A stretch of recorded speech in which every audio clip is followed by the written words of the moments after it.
My dear Shine family members and customers, good morning. मेरा ये voice note Lucknow की साइटों और वहाँ की रजिस्ट्री को लेकर के है। लखनऊ के अंदर हम लोगों ने जब शुरुआत करी, Paradise Garden, Solitaire City, Nature Valley, Xavier City, New Shine Valley, Vaidik Vihar. वैदिक विहार में भी आपके सामने एक नहीं बल्कि 3 साइटें थी,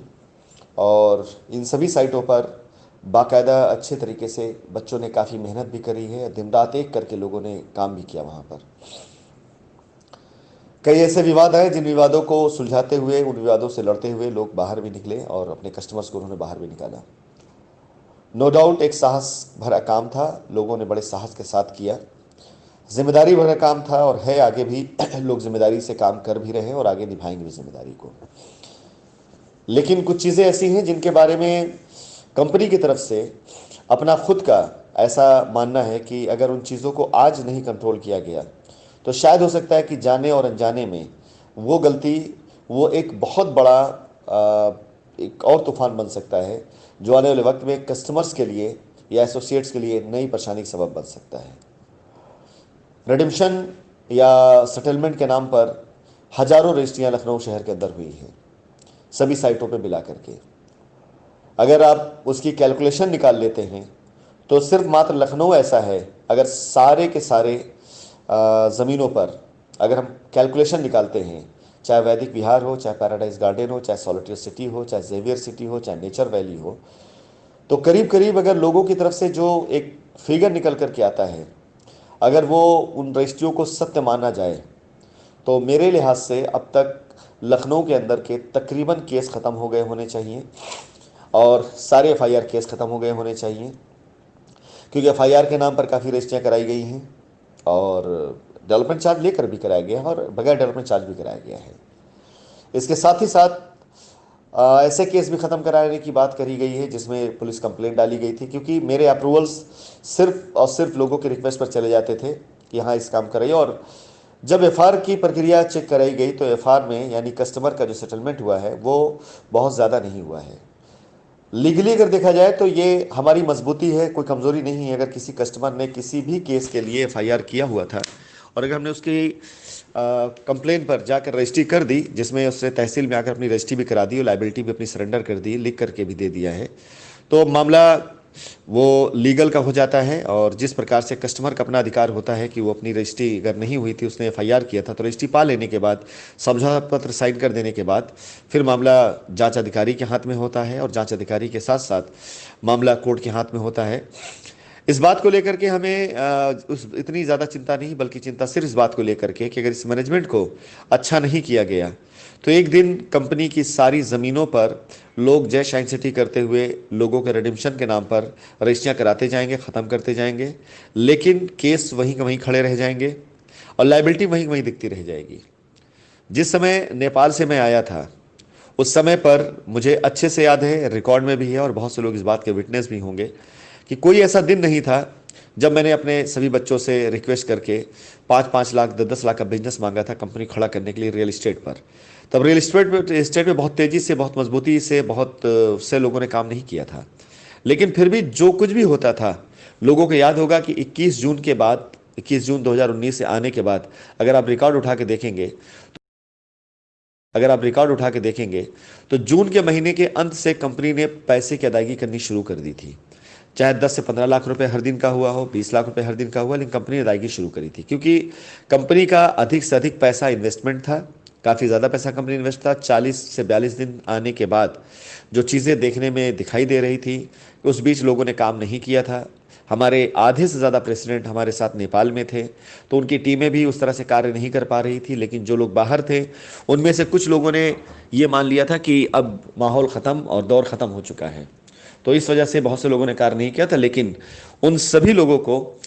फिर से दोबारा एक बार कार्य पे खड़ा करने के लिए और एक बार फिर से उन सभी लोगों को काम पे लाने के लिए, एक बार फिर से उन लोग काम करने के लिए जिस प्रकार का मोटिवेशन, जिस प्रकार की चीज़ें दी जानी थी, उसके साथ साथ लायबिलिटी उतारने का आश्वासन भी दिया गया था। जिस वक्त आपका एलटीएल शुरू हुआ उस समय भी हर दिन कंपनी के अकाउंट से 2 करोड़ से लेकर 4 करोड़ के आसपास तक का रिकॉर्ड है, लोगों की लायबिलिटी के लिए पैसे दिए गए। ये रिकॉर्ड की बातें हैं, कोई बाहर ऐसी बातें नहीं है, रिकॉर्ड में बातें हैं कि उनकी लायबिलिटी के लिए पैसे दिए गए और एलटीएल के टाइम पर प्रेसिडेंट्स को अलग से फंडिंग भी की गई, अलग से पैसे भी दिए गए। यानी कंपनी ने अपने पास आए हुए धन में, अपने पास आए हुए पैसे में हमेशा कोशिशें करी कि हम अपनी लायबिलिटी को ख़त्म करें। कभी भी कंपनी का यह मानना या उद्देश्य नहीं रहा था कि कंपनी में लोगों को सिर्फ पैसे कमाए जाएं, लोग पैसे कमाएं, साथ ही साथ कस्टमर की लायबिलिटी खत्म की जाए। मैंने हमेशा इसी पर बात की और हमेशा यही प्लान लाने की कोशिश करी।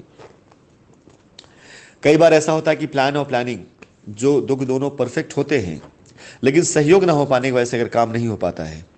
तो चीज़ें कहीं ना कहीं डिस्टर्ब होती हैं। और जो कि हुआ, मैं प्लान दे सकता था, प्लानिंग दे सकता था, ईमानदारी के साथ अपनी नीयत को रख सकता था, लेकिन सहयोग अगर उस तरह से नहीं मिल पाया पूरी तरीके से तो चीज़ें लड़खड़ाई। उसके बाद भी 1 साल से लोग उत्तर प्रदेश के अंदर रजिस्ट्रियाँ कराते चल रहे हैं। और आप सोचिए, मैं ग्राहकों से कहना चाहूँगा, अगर 1 साल से लगातार रजिस्ट्रियाँ चल रही हैं और लैंड बैंक इसके बाद भी ख़त्म नहीं हुआ है, तो आप अंदाज़ा लगा सकते हैं कि कंपनी के पास इतनी लैंड बैंक आई कहाँ से। जाहिर सी बात है कि कंपनी के पास जो लैंड बैंक आई वो कंपनी ने ख़रीदा, और ख़रीदने के लिए पैसा चाहिए होता है। पैसा मैंने न अपने घर से लाया था, न किसी ने अपने घर से ला के पैसा दिया। पैसा कस्टमर्स का था और वो पैसा ज़मीनों पर गया। आज जिस ज़मीन की रजिस्ट्री के लिए, जिस ज़मीन पर रिडेम्पशन के लिए लोगों में आपस में लड़ाइयाँ हो जाती हैं, लोग दिन रात एक किए हुए, ये ज़मीन आई कहाँ से, ये ज़मीन खरीदी कहाँ से गई। पिछले 1 से 1.5 सालों में कंपनी ने, अगर पूरी मैं अदायगी की बात करूं, कभी जब भी फंड या धन से कंपनी को ज़रूरत पड़ी तो कंपनी ने वहाँ पे लोगों की मदद करी है, चाहे वो लायबिलिटी उतारने के लिए रहा हो, चाहे किसी की मदद के लिए रहा हो, और चाहे ज़मीन खरीदने के लिए रहा हो। आज भी काफ़ी ऐसी ज़मीनें हैं जिसके ऊपर एडवांस पड़े हुए हैं। मैं अगर एक फिगर बोलता चला आ रहा था शुरू से कि 2 से 250 करोड़, 2 से 250 करोड़, तो अभी मात्र 1-2 शहर शुरू हुआ है जहाँ पर ऐसी बहुत सी ज़मीनें हैं जिन ज़मीनों पर किसानों पास पैसे पड़े हुए हैं। लेकिन इस बीच में जब लायबिलिटी उतारने की प्रक्रिया शुरू की गई, रिडेम्पशन शुरू किया गया, तो इस प्रक्रिया में जहाँ जहाँ पर जिस हिसाब से पैसे जाने चाहिए थे उस हिसाब से पैसे गए या नहीं गए, इन सब का ब्यौरा, इन सब का रिकॉर्ड बनने के बाद ये पता चल पाएगा कि अब तक कस्टमर के कितने पैसे चुकाए जा चुके हैं और कितने पैसे कस्टमर के वो ज़मीन खरीदने में गए हैं और कितने पैसे भी बाकी हैं जहाँ पैसे जाने बाकी हैं। आज मैंने कानपुर का एक मैप आप लोगों को शेयर किया। यकीन जानिए कि इस मैप को शेयर करने के बाद जो कॉन्फिडेंस मेरे अंदर था कि 60 करोड़ की लायबिलिटी यहाँ ख़त्म होगी, तो 100% 60 करोड़ लायबिलिटी यहाँ पर ख़त्म होगी। इस 60 करोड़ की लायबिलिटी ख़त्म करने के साथ साथ इस साइट के ऊपर तकरीबन 4 से 5 करोड़ के आसपास की नई लैंड की प्लानिंग की जा सकेगी, जिसके अंदर तकरीबन 3 से 4 करोड़ रुपए लैंड खरीदने में भी जाएगा, एसोसिएट का पे आउट भी जाएगा, साइट का डेवलपमेंट भी होगा। और इसके अलावा इस ज़मीन के ऊपर किए गए कार्य से जो लायबिलिटी उतरेगी, उस लायबिलिटी के साथ साथ काफ़ी हद तक कई लीगल केस को भी इसमें सेटल किया जाएगा, जिसमें लीगल केस आगे ना होने पाए। और कई ऐसे लीगल केस जो हो चुके हैं उनको भी यहाँ पर ऑफर दिया जाएगा कि आकर यहाँ पर कम से कम 1.5 से 2 करोड़ रुपए के आसपास का बजट ये भी माना चल सकता है कि ये भी किया जा सकता है। माय डियर, ऐसी प्लानिंग हर जगह बनी ऐसा नहीं है, लेकिन सबसे बड़ा जो क्वेश्चन आकर लखनऊ में खड़ा हुआ वो इसी बात के लिए खड़ा हुआ कि इतनी तेज़ी से रजिस्ट्री कराई गई, बयान कराए गए, लेकिन एफआर के नाम पर हमारे हाथ में 10 एफआर भी नहीं आई थी, जबकि 70 से ऊपर केस ऐसे रहे हैं जिनके बयान कराए जा चुके हैं। और इसके अलावा करीब करीब मुझे अंदाज़ा जहाँ तक लगता है, जो मेरे पास अप्रूवल्स आते थे, मेरे रिपोर्ट होती थी, 100 से ज़्यादा ऐसे केस रहे होंगे जिन पे रजिस्ट्री इसी नाम पे कराई गई कि इन्होंने एफआईआर कर रखी है।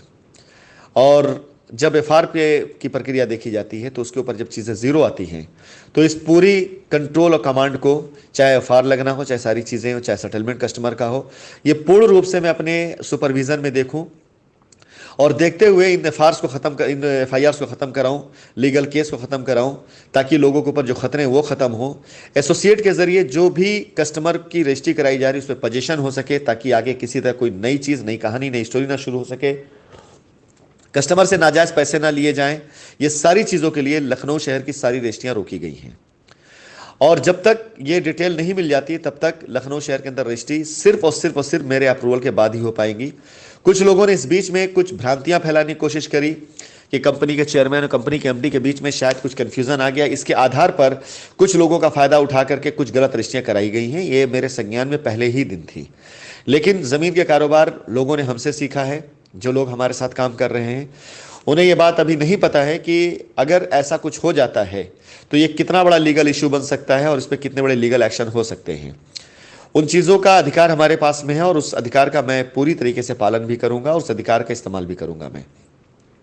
फिलहाल मैं सभी कस्टमर से कहना चाहूंगा कि जब तक कंपनी की तरफ से कोई भी ऐसा आदेश पारित नहीं होता है या मेरी वॉइस नोट ना जाए, क्योंकि अभी भी एक दो लोगों की रजिस्ट्रियां होनी थी, मैंने उनको बोला कि आपके स्पेशल अप्रूवल से मैं रजिस्ट्री करा दूंगा और कस्टमर बाहर का घर है आपका, लेकिन मेरा वॉइस रिकॉर्ड कस्टमर तक जाना आवश्यक है कि हाँ इस साइट के ऊपर इस प्लॉट नंबर पर इन कस्टमर की रजिस्ट्री मैंने अप्रूव करी है, तभी रजिस्ट्री मानी जाएगी। अन्यथा इसके अलावा यदि कोई कहीं से किसी प्रकार रजिस्ट्री कराता है या करने की बात करता है तो उस पर मैं पूरी तरीके से आपसे कहना चाहूंगा कि आप तैयार रहिएगा उन सारी जमीनों पर आपत्ति लगवाने के लिए। उस पर आपत्ति लगना है, हर हाल में लगना है। कंपनी का एडवांस कहां तक पड़े हुए हैं, कंपनी ने कहां कहां पैसा दिया हुआ है, किन किन जगहों पे किन किन साइटों पे किस रूप में पैसा गया है, इसके बारे में या तो कंपनी जानती है और अगर कोई व्यक्तिगत तौर से जानता है तो सिर्फ और सिर्फ मैं जानता हूं। कितने पैसे कहां पर पड़े हैं, कितने लोगों के पास कितने पैसे पड़े, कितनी लायबिलिटी कहां खत्म की जा सकती है, मैं आप लोगों को अगले कुछ वॉइस नोट के अंदर बहुत अच्छे ऑप्शंस उत्तराखंड के अंदर देने जा रहा हूं। उत्तराखंड में हमारे पैसे जिनके जरिए पड़े हुए थे, जिन लोगों के जरिए अभी वो विजिट करके गए हैं, मुझसे मिलकर गए हैं, यहाँ पे तकरीबन 700 से 800 प्लॉट्स मैं उत्तराखंड में लेकर के आ रहा हूँ। चाहे वो आपका नैनीताल हो, चाहे वो आपका ऋषिकेश हो और चाहे वो आपका जिम कार्बेट हो। सबसे पहले जिम कार्बेट के अंदर मैं आपको तकरीबन 700 प्लॉट देने जा रहा हूं। इन 700 प्लॉट के ऊपर अच्छे खासे रिडेम्पशन आपको मिल सकते हैं और पहले ही दिन आप अपनी ज़मीन पर रजिस्ट्री, कब्जा सब कुछ एक साथ पा सकते हैं। ऐसी कई चीज़ों, ऐसी कई योजनाओं के साथ में आपको दिल्ली एनसीआर के अंदर भी आप सभी लोगों को अच्छे ऑप्शंस मिलने जा रहे हैं। मैंने एनसीआर में भी ऑप्शन दिया था जिसमें तकरीबन 13,000-12,000 स्क्वायर फीट के रेट्स वाली प्रॉपर्टी वो इतने सस्ते रेट पर दी गई, इतने सस्ते रेट पर दी गई कि लोग अपनी लायबिलिटी को भी उतार सकते, 4 पैसे कमा भी सकते थे। ऐसे ऑप्शन सभी कंपनी के पास मेरी वॉइस नोट या मेरी वीडियो के जरिए आएंगे, मेरे क्रिएटिव्स के जरिए आएंगे। आप यकीन जानिए कि एक बार ये ऑप्शंस आपके पास आ जाएंगे पूरी तरीके से मेरे जरिए, तो कस्टमर को ये विश्वास जरूर होना चाहिए और है भी कि कंपनी के पास इतना माल है, कंपनी अपनी लायबिलिटी खत्म कर सकती है। अब मैं कुछ ऐसी टीमें भी तैयार करने जा रहा हूं जिसे अगर कस्टमर मौका देता है तो 3 से 6 महीने के अंदर वो रिटर्न ले सकता है और अपनी पैसे की वापसी ले सकता है। अगर किसी ज़मीन, किसी प्रॉपर्टी के ऊपर कस्टमर पास डेवलपमेंट चार्ज देने का पैसा नहीं है तो ऐसे लैंड भी तैयार कराने में जा रहा हूं जिसे हमारे प्रेसिडेंट, हमारे एसोसिएट्स नई मार्केटिंग के जरिए बेच करके वहां से पैसा कमा भी सकेंगे और कंपनी को अदायगी के तौर पर उस लायबिलिटी खरीद कर दे सकते हैं। बाकी वो कस्टमर से क्या डील करते हैं, कैसी डील करते हैं, वो उनकी अपनी कॉल होगी, उनको कैसे करना उनको खुद देखना होगा। My dear Shine family members, company हमेशा चाहती है कि अपनी ज़मीन, अपनी प्रॉपर्टी हमारे कस्टमर्स के काम आए, लेकिन